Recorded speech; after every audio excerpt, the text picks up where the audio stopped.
आज मी मिस्टरांबरोबर बाहेर गेले होते. माझं थोडं काही काम बाकी होतं, ते सगळं आटोपून आले. बघा ही बिल्डिंग जी माझ्या घराजवळून मला रोज दिसत असते आणि आज मी तिच्याजवळ येऊन पोहोचलेली आहे. तर काम आटोपल्यानंतर आम्ही घरी आलो. त्यानंतर मिस्टरांना चहा हवा होता. पटापट चहा बनवण्याची घाई. बघा आज सेल्फी कॅमेऱ्यामध्ये असल्यामुळे प्रभासचं पोज इतकं सुंदर देत होता. अदरवाईज तो खूपच वाकडं तोंड करतो आणि अजिबात कॅमेऱ्यासमोर तो चांगला येत नाही.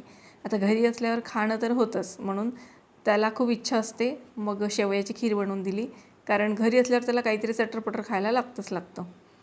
ही शेवयाची खीर बनवून झाल्यानंतर चहा पटापट आटोपून घेतला, कारण मला असं वाटत होतं की संध्याकाळी 1 तास जो मिळतो त्या निवांत वेळेमध्ये थोडंसं तरी बाहेर वॉक करून यावं.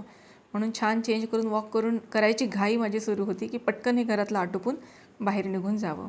कारण त्या ठिकाणी इतकं सुंदर आणि शांत वाटतं. दिवसभराचा थकवा, मोकळं शांत हवा आणि हिरवे डोंगर, सूर्यास्त आणि एकदम नीरव अशी शांतता असते आणि ती गोष्ट खूप मनाला असं रिफ्रेश करून टाकते. म्हणून या ठिकाणी जाण्याची घाई. तर चला भेटूया. बाय.